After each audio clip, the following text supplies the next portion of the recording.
Saudara, pada hari ini kita berjumpa lagi. Satu, tetap harapan saya kita masing-masing tetap boleh kuat di dalam iman dan tetap dimampukan untuk setia di dalam mengikut Tuhan apapun yang pada saat ini kita sedang alami.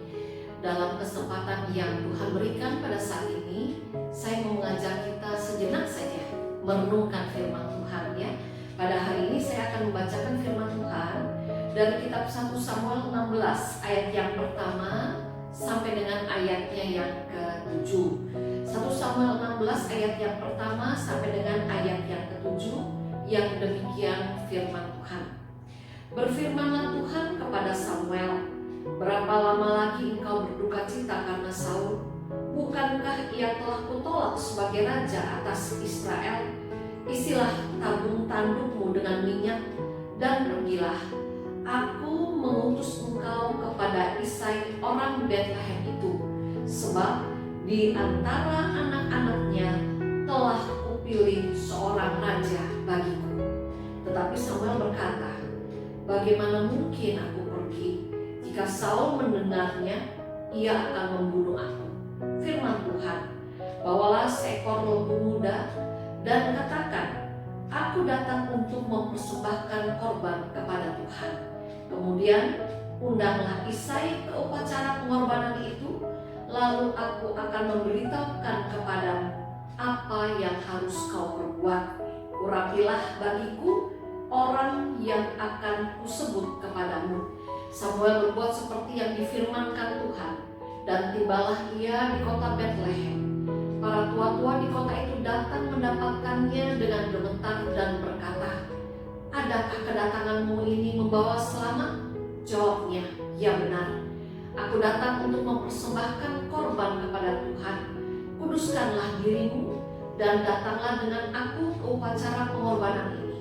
Kemudian ia menguduskan Isai dan anak-anaknya yang laki-laki dan mengundang mereka ke upacara pengorbanan itu. Ketika mereka itu masuk dan Samuel melihat Eliab, lalu pikirnya, sungguh di hadapan Tuhan sekarang berdiri yang diurapinya. Tetapi berfirmanlah Tuhan kepada Samuel, janganlah pandang parasnya atau perawakannya yang tinggi, sebab aku telah menolaknya.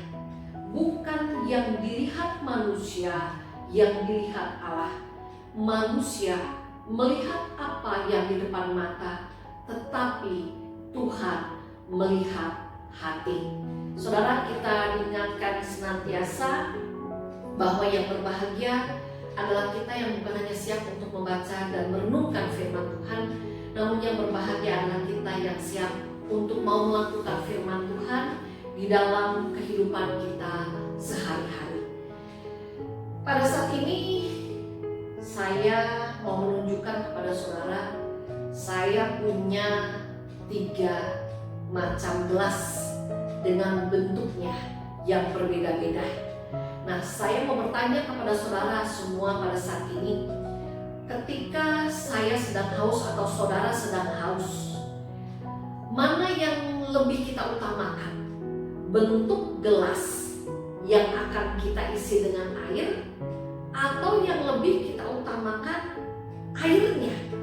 Nah, saudara, saya yakin dan percaya kita semua akan mengatakan ketika kita haus, maka yang akan kita utamakan bukanlah bentuknya, bentuk gelasnya atau wadah airnya, tetapi yang akan kita utamakan adalah air yang berisi di dalamnya.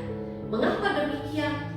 Karena gelas apapun bentuknya, dia tidak akan dapat melepaskan dahaga yang kita rasakan. Tetapi yang dapat melepaskan dahaga yang kita rasakan adalah air yang ada di dalam gelas ini. Saudara, pada hari ini dalam 1 Samuel 16 ayat yang pertama sampai dengan ayat yang ke-7, pada saat ini firman Allah pun mengingatkan kepada kita semua bahwa Allah melihat hati, bukan tampak dan juga perawakan. Ketika Ia memilih Daud sebagai raja bagi bangsa Israel. Ketika Allah mencari raja bagi bangsanya, yang Allah pilih adalah orang dengan hati yang sungguh mengasihi Dia. Walau memang secara usia mungkin saja perawakan Daud, wajahnya Daud kalah dibandingkan dengan saudara-saudaranya yang lain. Tetapi kalau kita lihat di dalam pemilihan Allah atas Daud, maka kita bisa melihat bahwa Allah melakukan pemilihan bukan berdasarkan bentuk wajahnya, rupa wajahnya, bentuk perawakannya. Tetapi ketika Allah memilih raja bagi bangsanya, maka Allah memilih berdasarkan hati yang dimiliki oleh raja yang akan dipilihnya. Saudara, kita lihat sikap Allah pun sama terhadap kita sebagai anak-anaknya yang hidup pada saat ini. Allah tidak menilai kita dari rupa kita. Allah tidak menilai kita dari perawakan kita. Bahkan juga Allah tidak menilai kita berdasarkan kesuksesan dan kepandaian kita secara mata dunia. Tetapi pada saat ini kita diingatkan bahwa Allah menilai kita dengan Allah terlebih dahulu melihat kepada hati kita. Saudara, kalau kita lihat, memang di dunia ini tidak ada satu manusia pun sedekat dengan kita, sedekat dengan apapun orang itu dengan kita. Orang itu tidak akan dapat mengetahui apa yang menjadi isi hati kita. Kalau kita lihat pada saat ini dalam kehidupan kita, tidak ada seorang pun yang tahu pasti apa yang ada dalam hati kita pada saat ini. Tidak ada seorang pun yang dapat melihat sampai pada kedalaman hati kita. Tetapi saudara, pada saat ini kita diingatkan bahwa apa yang tidak dapat dilihat oleh manusia, apa yang tidak dapat dijangkau oleh manusia, itu dapat dilihat dan dijangkau oleh Allah. Dan itulah yang Allah lihat dan juga Allah jangkau. Saudara, pada saat ini kita semua, saudara dan juga saya, kita diingatkan, berhati-hatilah dengan hati kita masing-masing. Karena Allah yang kita percaya adalah Allah yang bukan mengutamakan apa yang nampak dengan mata kita. Tetapi Allah yang kita percaya adalah Allah yang mengutamakan apa yang ada di dalam hati kita. Oleh karena itu saudara, kalau kita lihat di dalam Alkitab sendiri, di dalam kitab Amsal, firman Allah mengatakan demikian, jagalah hatimu dengan segala kewaspadaan, karena dari sanalah terpancar kehidupan.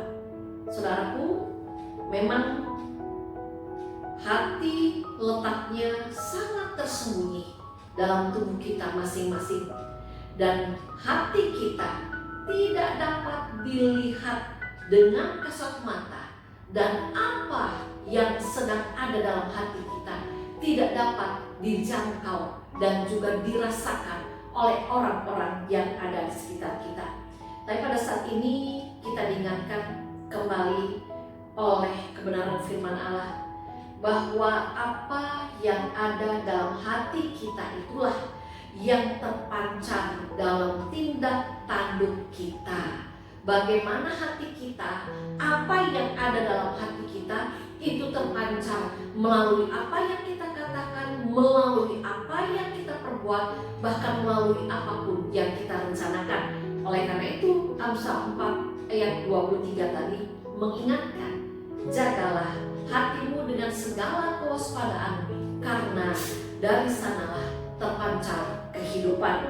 Saudara, ingatlah, waspadalah dengan hati. Mari jaga hati kita masing-masing, agar hati kita adalah hati yang selalu berkenan di hadapan Allah, agar hati kita adalah hati yang selalu mengasihi Allah, agar tindak tanduk kita di dalam kehidupan ini adalah tindak tanduk yang dapat memancarkan kasih Allah.